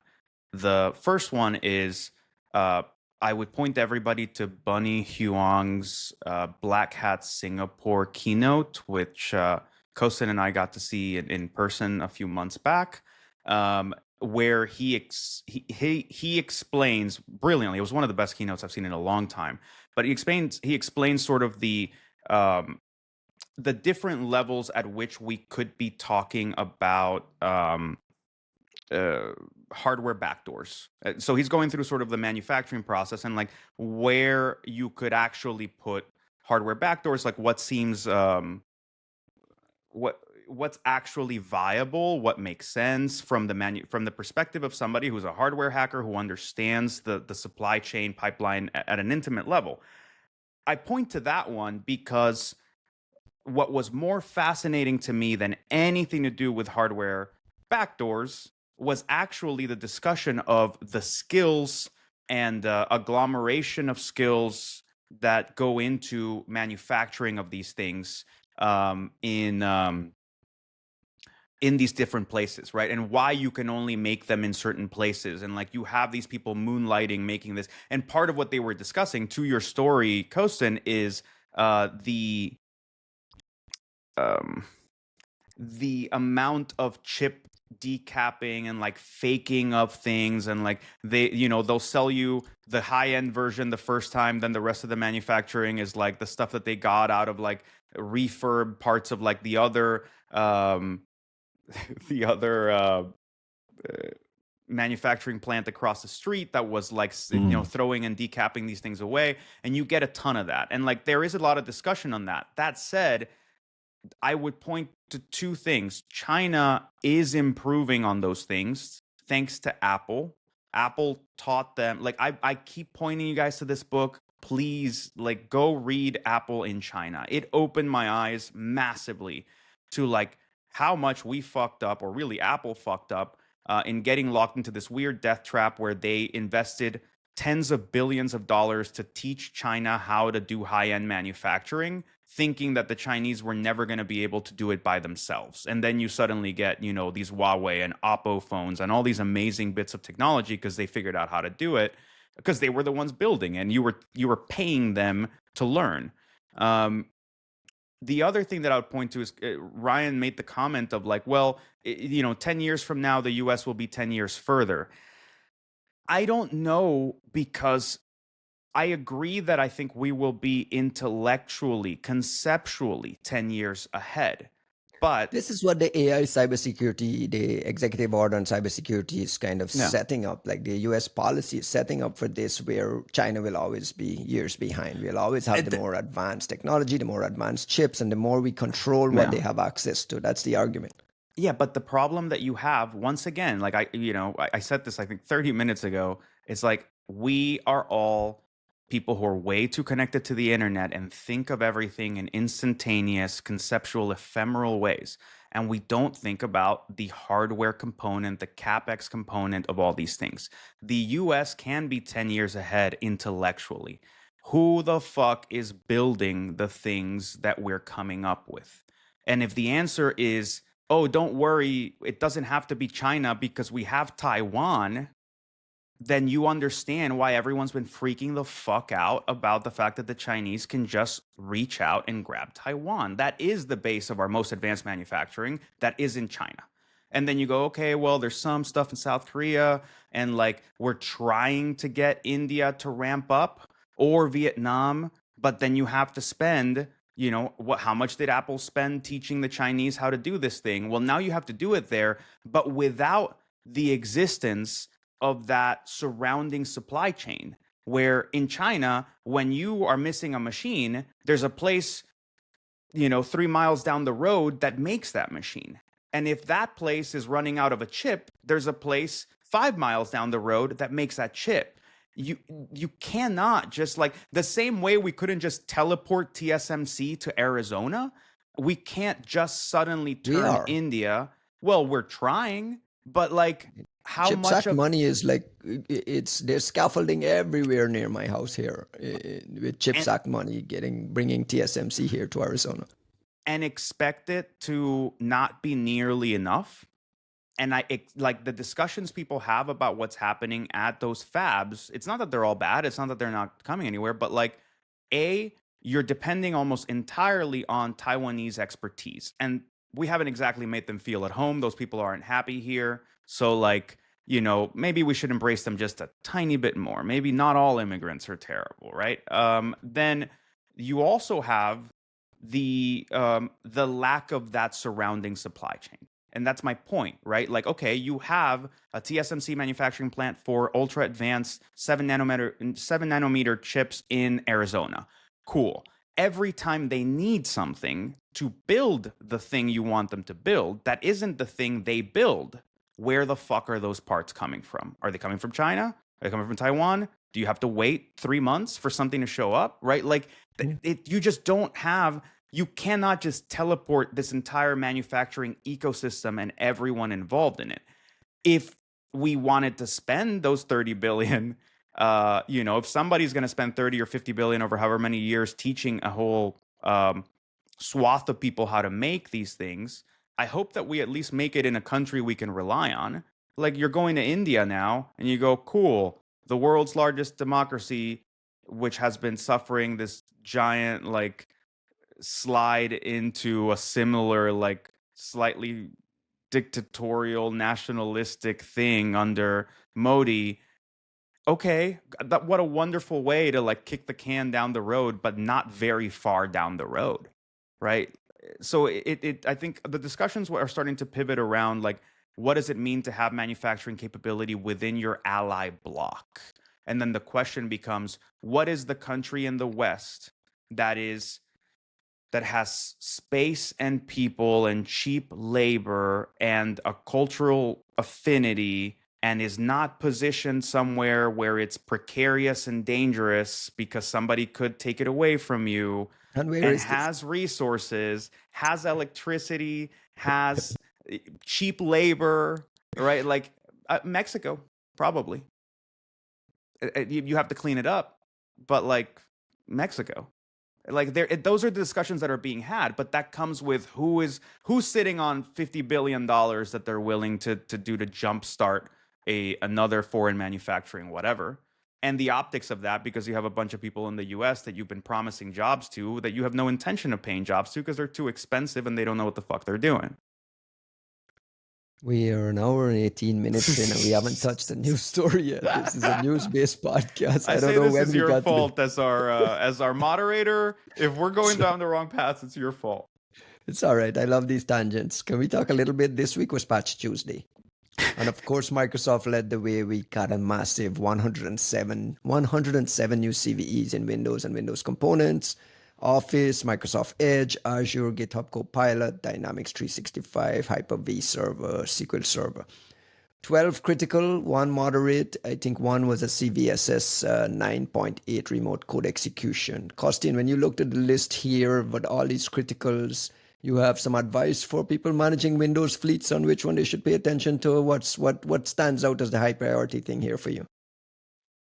It feels like this is, how to say, it's kind of normal. I don't freak out a lot about this anymore. It's I mean, it's amazing, eh? Patch It's amazing that Tuesday. 100, What, 100 100? CVE drops, 12 it's critical, RCEs everywhere, and it's we're just like, another not a time. month. Happens all another the time. day, another 100 of things to patch. Like, you just patch them, move along. If you ask me, like, okay, I understand the question. Yeah, sure. Remote code executions are the ones that typically attract people's attention, but I also just want to emphasize there's more and more interest towards anything which has to do with hypervisor, virtualization, because threat actors take advantage of those things as well. They do take advantage of any kind of vulnerability in virtualization platforms like VMware ESXi. So I would say that if I was running some kind of a large fleet of machines with virtualization, I would always focus on making sure those are patched first. Why? Because typically it's the most difficult thing to do. When you need to patch your virtualization servers, you need to restart not just the server itself, but everything that's running on that server. And typically that is a nuisance, and it can be very disruptive, crashes, and so on. And for this reason alone, people typically choose to postpone patches for virtualization components. Like here, there's a couple of bugs for Windows Hyper-V. So if you can try to pay more attention to any kind of virtualization related vulnerabilities on a regular basis, I think that's gonna pay off on the long run. But of course, remote code executions are always top priority. And we want to applaud Microsoft for not having an in the wild 0 day in this batch, right? I mean, We know about. Yeah, none of it is public. None of it has been documented as exploited. So people get a chance to patch before anything gets crazy. Juanito, you look at Patch Tuesday at all, or this is just another ho-hum day of the week for you? Just look, man, you just gotta hunt what drops from the O days at this point. Like that is All right, definitely. let's talk like, about ODs then. do we have Let's to shift to yeah, because we haven't done an Ivanti segment in a long time. We don't have Ivanti on the agenda here, but we have a Fortinet 0 day. We have the 67th documented OD in 2025 is a 40CM CVE 2025-25256 that is being actively exploited in the wild. Remote non-authenticated attacker to execute arbitrary code. What more can be said about these network devices and these appliances and the 0 day carnage in that here. world?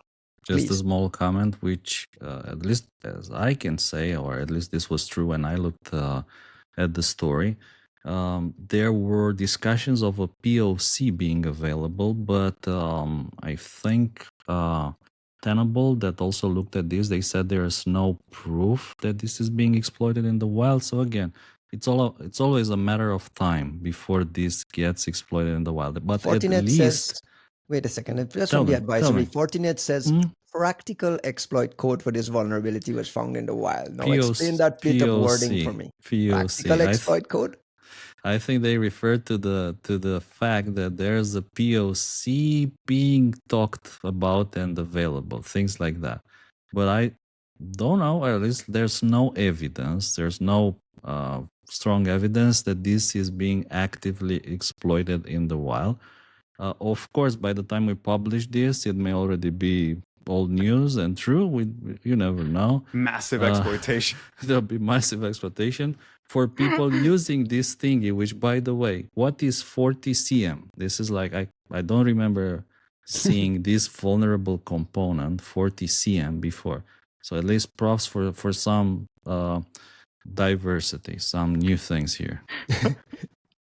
Sonic Wall also had to push out an advisory this week, staying in the same place around some malicious activity that some other vendors had flagged. And they updated its advisory to say we now have high confidence that this recent SSL VPN activity is not connected to a 0-day. So some vendors are reporting, listen, we're starting to see some malicious activity around your SSL VPN. One of the original workarounds is they issued was basically disable SSL VPN in a use case. There, solved it.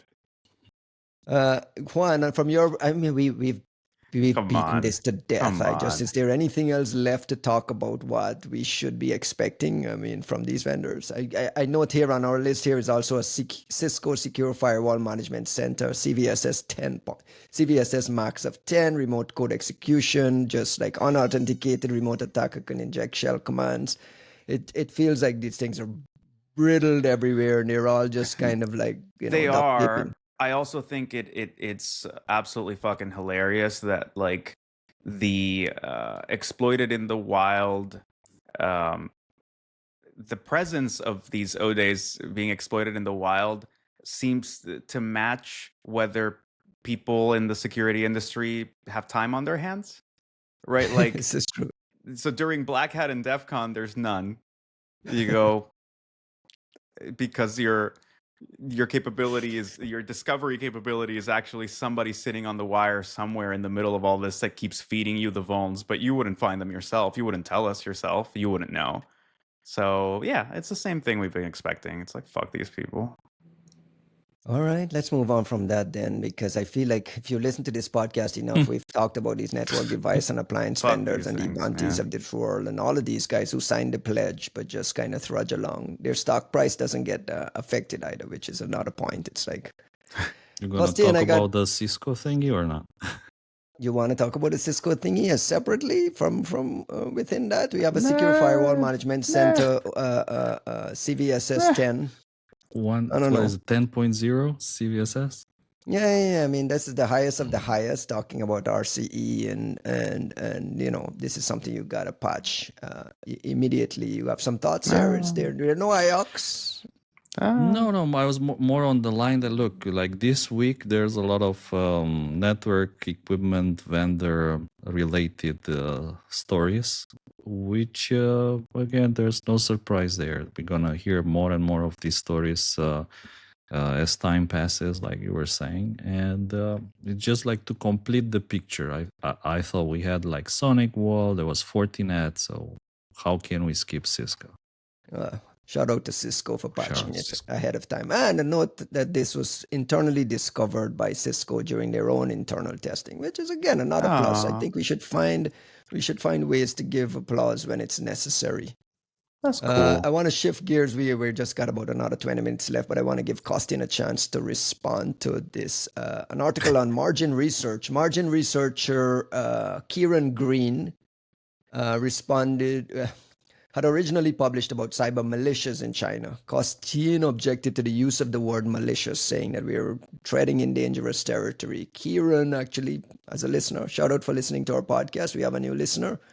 Actually referenced our podcast discussion and makes the argument that militias are fundamentally different from these ad hoc contractors or volunteer models we see in other places. And not recognizing where militias sit within this direct connection to the Chinese military kind of underestimates what China's capabilities, you know, in future conflict or whatever. And if you're really looking at the ecosystem, it's important to map it legally how it works. Defending the use of militias as saying, listen, they are militias. I mean, that's how it's built into the system. Does that change your mind, Costin, in terms of how this is documented? You got a response? Look, I like the article. It's a very nice article. So all the respect for Kieran for putting this together. And I do think there was a need for more explanations into how this system is working. Now, without getting sentimental or anything, I grew up in communist times, and The good old days. oh man, don't remind me, please. But I just wanted to say a few things. As I Were you grew a up in the pioneer as a communist, 14-year-old, like marching in the streets and stuff? I would I see your pioneer and I raise you militia. So I was a member of a militia, if you want. Everyone was. Go, go, go, In go, go. communism, we were members of detachments. We were organized in units, detachments, How old and were you? I mean 16? all the way up to the revolution in 89. I was born in 77, so at best I was 12 years old, but everyone was part of some militia bloc in the communist times, in the Romanian Socialist Republic. And that started with things like, very early pioneers, but as you aged and you became older, then you get incorporated into detachments, and then you go through something that was called the preparation of youth for the defense of homeland, which was essentially some kind of a bullshit courses on how to hold a wooden Spoon. rifle A in wooden rifle? case we get invaded by the Americans. Yeah, a wooden rifle. Do they hand you real rifles n- if they do come? Never. they hand you wooden rifles, and they said this is how you hold the rifle. He's telling the truth. This I'm was my telling- childhood. I'm honest. This was I my know. childhood in communist Guyana. I as grew well, up in communist times, and I Fucking was a commies member out of here. one of these. For sure, the word here that you want to say now in our country, we wouldn't call them militias because militia was the police, and there was like a dedicated term for the police that was militia. That was the equivalent of the police. But what we were doing here, we were like paramilitary organizations and parallel structures that, in theory, were supposed, in my opinion, to keep people busy. Because in the communist times, nobody was depressed. Nobody was like, you ask, the teenagers nowadays, hey man, how are you? And they're like, I'm bored. I saw everything on Netflix. I'm super bored. There was no boredom in In the communism. communist times, like nobody had time no to be Netflix. bored, man, because everyone was like busy. I don't know, in the fields, doing Working the for crops, the motherland. or like harvesting nuts, or like all sorts of crazy things, like Scrounging for food. dandelion. Like like everybody had to deliver 4 kilograms of dandelion on a Dandelion? Sunday. Yeah, like what? You didn't Don't go have off to on do this? tangents. Let him What make the his point. fuck? Yeah.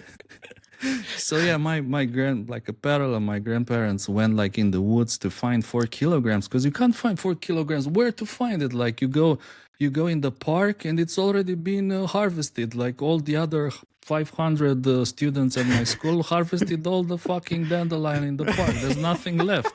So my grandparents drove like 20 kilometers to the forest to find dandelions, and they came back with 4 kilograms of that stuff, only to be rejected because it said, well, the administrator was like, no, this is wild dandelion. It's not medicinal. Like it's not good. Like we reject it. So what the fuck?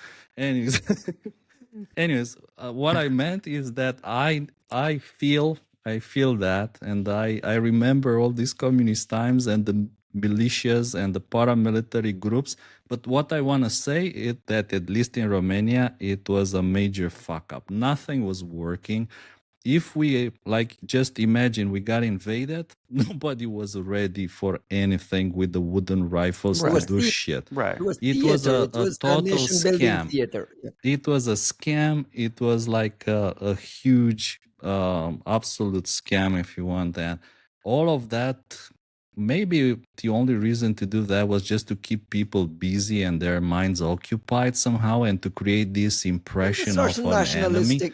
There's a certain nationalistic and fear that we're gonna get invaded, although we were surrounded by friends on all sides. So I don't know how they would invade us, but nevertheless. And I do understand that it's part of this communist mentality and system. And I thought there was like a very cool point here in the article that Kieran was talking about, that yes, um, these roles, right, the done way, which, well, this is a kind of a work unit, and these work units or detachments, like we used to call them, their roles kind of faded as China began reforming its economy in the 1980s. So the only thing that I wanted to say, like, I do hope that China somehow managed to implement this better than we did in Romania in Do the you? communist times. I do, because The in our argument is case, they are they doing were a it though. disaster. Chihu and Anti and Aisun, they're already doing it. We're already seeing this kind of private sector merging of activities. And Kiran is making the argument that it's legally mandated, right? Hmm? I think the Again, what I argument. was saying is that the way I see it with my experience, and again, what I said is that I hope that China managed to implement this better than us, in the sense that they do harvest better things at wild Dan dandelion from the dandelions. forest on a Sunday. They are Oh, though. That's the point. well, it's funny. Okay, so several points here, right? And I think Costin, what you are bringing up is an important perspective that people in the U.S. tend to forget, or people in the West tend to forget, which is the amount of what I get in China is referred to as formalism that comes around with things like communism, where you set these hard requirements and you tell people what they're supposed to do in order to be good with the party, and it turns out everybody does the malicious compliance version of that, where it's like, oh, you need this dandelion shit, like, okay, let me find, like, I'm just gonna stockpile, I'm gonna smuggle all this dandelion and like hand it to you, and then that way we're fine. But it's not actually helping the economy. It's not actually helping the place. It's not doing what you're supposed to be doing. And like, it happens a lot in China around like shit tons of paperwork and like meetings and things that are meant to show party allegiance. Sorry, I'm listening to a biography of Xi Jinping right now, and I'm starting to learn a little bit about China. But in any case, like, that's an issue that you get with all forms of communism. It's why like bureaucracies kind of sprawl to an insane level. And it's part of keeping people busy. It's part of people keeping people dependent on the country and the party. But it's also part of why these organizations tend to kind of rot from the inside. And when you actually need them to perform, they seldom are in a position where they can do any of what they say they're doing. So I take your point there. And I think when we first talked about the militia thing, I said, well, what does it look like to be in a militia in any way that means that you are trained and able to like how do you pick up your cyber equivalent of a wooden rifle, your Cobalt Strike beacon package, and then like know exactly how to operate with the rest of a force, right? Like a militia, part of the complexities of a militia is how do you fold, or like a National Guard, how do you fold them into effectively functioning with the rest of the military in ways that are meaningful, actually follow chain of command, do things the way that you expect them to do it, et cetera. And that was the first discussion we had around sort of the militia stuff, is like, what does that mean? I think something that was really interesting that gets mentioned here is the idea of like there being like prepackaged functionality, like that they basically have this way of like, I don't know, I guess like PLA in a box, right? Like they have some way to like bring up some prepackaged way that like includes like UAV operators and like all these different things.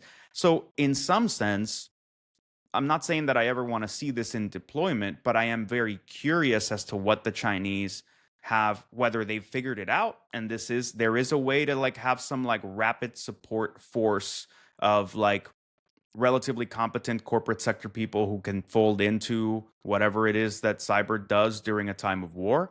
Um, or, like Costin is aptly pointing out, it's once again a whole lot of lip service and a whole lot of, beautiful propaganda papering over something that doesn't work, is a waste of money, nobody thinks is going to work, nobody who actually does the thing actually believes in. And ultimately, I don't know if that changes the point that margin research is making here, or that Kieran's making here, which is really not so much about the effectiveness of the militia, but the fact that you have these companies that try to act as international companies that are officially folded into being some part of the offensive capabilities of the Chinese government, and how should we be looking at them, right? Like, to what degree? And I think everybody already has some level of like whatever suspiciousness around Huawei and so on. But even like looking at 360 and Anti and so on, you go, okay, if I tell you that this company, like we've banned and sanctioned companies for less, for like just rumors and like whatever, and all the stuff around Kaspersky, it did not rise to the level of saying, oh, these people are being trained and officially enrolled in a government offensive and defensive support capability for the military, and they provide you with this service that has some level of control of your computer. Like, you were nowhere near that. It was mostly innuendo, and like, look at the reactions. Okay, why shouldn't we be looking at companies like Huawei and others in that same way, where they will actually push some knobs, turn some buttons, put their people in the service of the government? Costin, does I this just follow up loved. beast? I don't know. I just wanted to say I love the sense of humor and all the photos and the comments on the photo. Like, you need to read the blog just for those, at least for those. But of course, the whole thing is pretty cool. I mean, look. I think this, by the way, the part of being depressed and the differences between the Eastern societies, China, the West, and so on. I mean, yeah, you can say on one hand they have their militias, and we have our, what was it, indicas, green caffeine, blue dream, and so on, Sativas and so on. Yes. and pants, And many pants. pants. We have a New York Times piece on Russia being blamed for a recent hack of the US federal court system. Investigators uncovered evidence that Russia is at least partly responsible for a recent hack of the computer system that manages US federal court documents, including highly sensitive records that might contain information that could reveal sources and people charged with national security crimes. No evidence, any sort of documentation, but we know that there's been news around this US federal court system hack. Juanito, this is regular espionage in your mind, that we should just kind of spy, and this is what they do? I'm actually really curious about this, because like they put it as like a Pacer hack, and my understanding of Pacer is that it is a subscription, like it is a public record thing that you can pay. And like, I remember like Brian Bartholomew used to be like the ultimate Pacer like searcher, right? Like, he would go and find this like cool shit, anything Journalists that was use like it all the unfolding. time. Journalists Exactly. are always like scraping there looking for like news items. So Yeah. I don't want to sound super ignorant, but I don't know if Pacer hold some greater, classification of stuff, or documents that are sealed, or like things from like grand jury indictments, or like, is there a version of Pacer that supports some greater courts capability that isn't just whatever Public you or can pay for stuff? Because possible. I mean, if it does, then really interesting target. If it doesn't, also really interesting target. Just because, like, as a data hoarder and somebody who appreciates good intelligence analysis, I think that's a prime fucking target for any country that wants to understand you, wants to have a sense of like endemic corruption, opportunities for recruitment, that wants to even be able to keep some level of understanding about possible like counterintelligence issues that you get, right? Like, at what point does something get filed for, let's say, an attempt to pick up a hacker who happens to be transitioning through wherever? My assumption with something like Pacer is that you're not getting that level of like insight. It's public records. But at that point, the value that you would get as an espionage team would be in the mass collection, right? Like, that at that point, you can do some pretty interesting analytics on some of that stuff. Now, what I'll say is, yeah, I think I saw the response from President Trump, and like, I don't Well, let love me it. read I that don't. first. Let me Yeah, read the yeah. response because Sean McCrich from the New York Times was with Trump at the Kennedy Center. He asked Trump if he'd seen these reports of the Russian hacking computer systems that manage U.S. federal court documents and if he planned to bring it up with Putin when he met in Alaska. And his answer was, "Are you surprised? That's what they do. They're good at it." And then the kicker is, we're good at it. We're actually better at it, which reminds me of a certain general saying, "We're number one." The You best. don't like the cocky statement. It's kind of like a flex. But what were you going to say about the Trump statement? Well, so I don't love the normalization of these things because I think there is a reason why in diplomacy you still wag your finger at something that you want to discourage. So I don't love that we're just like, so what? Yeah, they do this, we do it better. At the same time, It's the truth. at least we're not doing this like insane drum beating, like the solar winds thing. No one shut the fuck up about solar winds over and over, like it was this categorical red crossing of a red line, and like that's not how you People do the sold a X, lot Y, of and software. Z. Bro, what was the problem with solar winds? Like, apart from having egg on your face and saying, shit, man, you guys bested us, like you did some cool shit, like, hat tip to you. What the fuck was the problem? And like here's where you get into this odd thing where it's like it's not like I want to agree with this administration, yes or no, but like at least we don't have to spend two news cycles explaining to people that like this attack, like someone spying on Pacer isn't the thing that like World War III should hinge on. It isn't the thing that like global, policy should be. We should stop all the trains to make sure someone gets the message. It's like, what the fuck's the message? You're doing espionage in another country. Everybody does espionage in another country. We wish you wouldn't do it, but hat tip to you, and like let's improve our defenses. And like let's save the real condemnations for when somebody does something that you don't approve of, like fucking with a dam or fucking Yeah, with I wanted to pivot. You electricity mentioned or World War yeah, III. I mean, there's exactly. some pipeline shit happening in Europe, and there's some public reporting bubbling up out of Norway. Russian hackers took control of a Norwegian dam, opening a floodgate and entering water to flow unnoticed for hours, according to Norwegian intelligence services.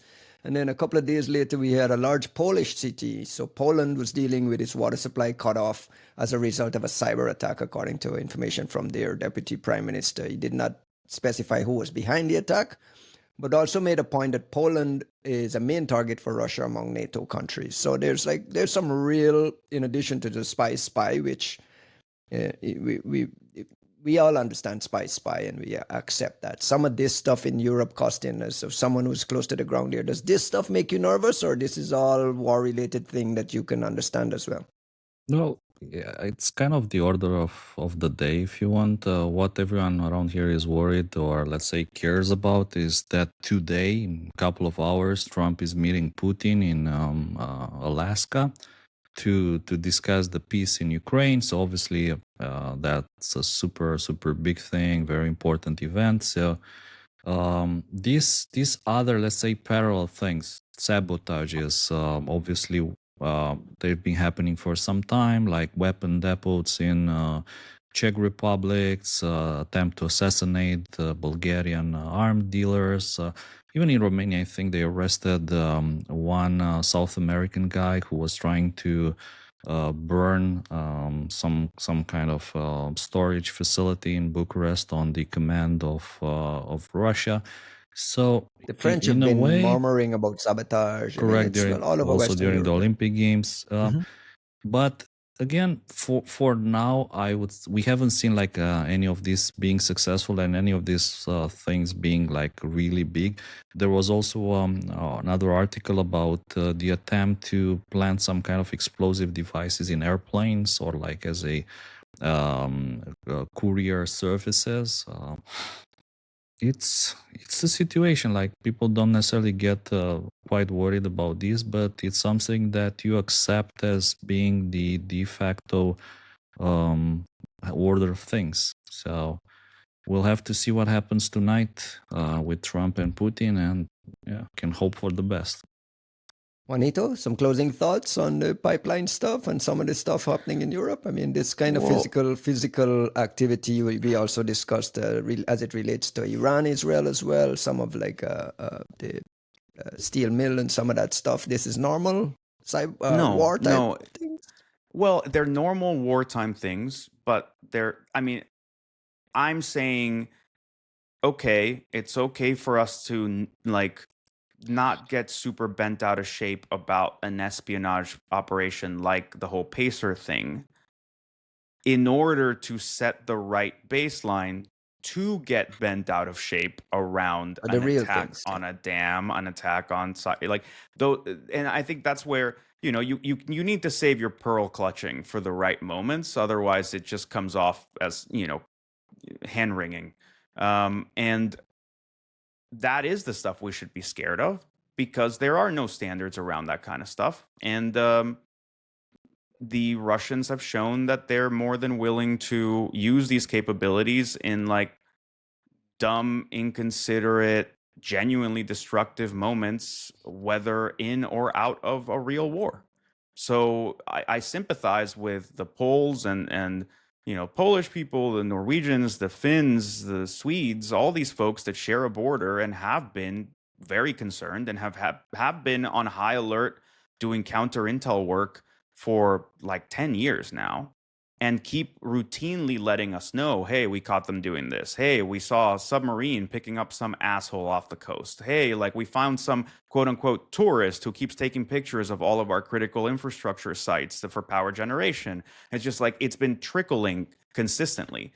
And we ignore, like, there's a reason the Europeans don't have this much infighting about whether Russia is a good state or not, whether they're a good trading partner or not, because the Europeans know that they're in the midst of a ton of like assassinations, sabotage, active sabotage, preparations for sabotage, like all kinds of shit that let you know that somebody thinks of you as like their area of operations. Very good. We leave it there for this week. There's a ton of other stories we didn't get to because you guys started philosophizing and making this into the philosophy. People can read the news on their own. And we missed the most important story, in my opinion, at least for those of us living in Europe. So just give me like 15 seconds. If you're living in the European Union and you care about privacy, chat control is back. So there's a website, fightchatcontrol.eu, where you can go and try to swing the vote if you want. In October, you can select the members of the European Parliament that represent your country and then send them an email trying to convince them not to vote in favor of chat control, which in my opinion will be disastrous for Europe if that happens. According to the reporting, 19 of 27 countries back mandatory pre-inscription scanning. Where is Romania in that? Undecided. But typically Romania will vote with whatever the consensus in the European Parliament will be. And the fear is that the consensus will swing in favor of chat control. That's where the wind is blowing. You guys feel like the wind is blowing towards that. What do you have a quick thought on what's happening in the UK around using VPNs as well? Well, there's obviously a lot of things. So maybe like as a very brief thing with the age verification in the UK, my personal observation is again that things in the UK are kind of ahead of the curve. Remember also with the advanced data protection in iCloud that became unavailable in the UK for a while because again encryption is let's say causing problems. Now age checks, now things like VPNs, all of that is coming for the European Union next, in my opinion, if people don't understand what this means and what are the risks. And also I think just like a kind of a small head tip to the magic money segment that we've been avoiding for some while. I can't believe you did. That was I thought you were going to go for that. Like the Europeans trying to shoot themselves in the foot on privacy happens every 3 months. You fuckers philosophized for an hour and 10 minutes on the future of the world. But there's a lot of attacks just because you have like real work, Ryan, doesn't mean we, these people need our commentary. We're almost at the 2-hour mark. We're almost at the 2-hour mark. Juanito, close the show with some shout outs. Oh, I should make an announcement. We will be doing a live episode of the Three Body Problem at LabsCon this year. I don't know if that's much of an incentive for people to come because the conference is sold out. We really don't have any tickets to sell. I love that we didn't announce any talks, any speakers, any events until the conference is sold out. Now we're like, oh, well, FOMO now land. We're waiting to do promo and there's nothing to really sell. Quickly, some quick LabsCon update from your side. Well, so we, as you mentioned, right, we're sold out now. So thanks to everybody. We also have an amazing roster of sponsors that have gotten us there. Which I won't go through the list right now, but the logos are up on the site. But thank you to all of them. And we have an amazing agenda, which we will be announcing, I believe, this coming week. The web team is kind of putting their stuff together. And that includes some keynotes that we're truly excited about. Some of them will have to remain a mystery. There's at least one. Actually, there's at least two of them that will remain TLP red, and we cannot say who or what it is that they're bringing, but it will be phenomenal. We also have, I guess I'll announce a couple of them if Ryan, you wanna go. So let's. Thomas Ridd is going to be bringing us a preview of some of his discoveries for this new book that we're all extremely excited about. I won't spoil what it is, but it's genuinely fascinating from the CTI side of things. And Mark Spencer, a good friend of ours who has been working on some of the most egregious cases on evidence tampering and abuses through cyber, state abuses on some unsuspecting and innocent folks, is going to come bring us some pretty new, interesting, juicy perspective on some of that. And he's interesting because he does a lot of this stuff pro bono, it's really amazing. helping activists and some folks on the ground just kind of deal with it when governments and some nefarious people plant stuff on your device and then try to run you through, railroad you through the legal system there. So he'll be talking a little bit about some of the techniques they use and how they go about doing this level of forensics to be able to flag this stuff. I'm super excited about that one. Yeah. Anything else? I won't spoil it. Well, I don't know. I think we've got some amazing stuff. There's some workshops on robotics. There's, we're going to have our first OSINT CTF happening during. We've got a lot of very interesting things coming along, but I won't spoil all of the agenda. I'll just sort of drum up the excitement. And, we're announcing the agenda next week?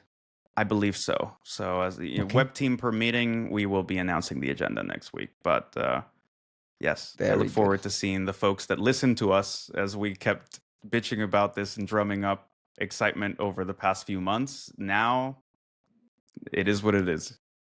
Sounds good. From my side, I just wanted to give a quick shout out to my friend Perry Adams, our friend Perry, and DARPA and the AI Cyber Challenge that happened at DEF CON. They just had the finals. Perry and I are going to be doing an interview for the Security Conversations podcast on that entire thing and connecting the micro to what happened there to the macro. So congratulations to all the folks, all the winners. I saw Samsung participated, a lot of big teams participated, and hopefully we'll get some open source outputs out of that that'll make they're supposed to, right? They're supposed to do it's part of the AICC thing is the tooling should be open sourced. So yeah, I heard some rumblings and some complaints that not all of it is. So I'm probably gonna ask Perry about that. But congrats to everyone there, Trail of Bits, Team Atlanta, and a bunch of other, I think what was the other one? I don't remember the third. Congrats to those folks. And there's going to be a lot of stuff for us to catch up with next week. We're going to keep this backlog of stories. Costin has to do a Magic Money episode. 4-hour episode next week is what you're saying. We're going to get to that 4-hour mark. We'll finally get to the 4-hour mark next week. You heard him, people. Thanks, everyone. We'll catch you guys next week. Thank you, guys. Ciao, bye. Bye-bye.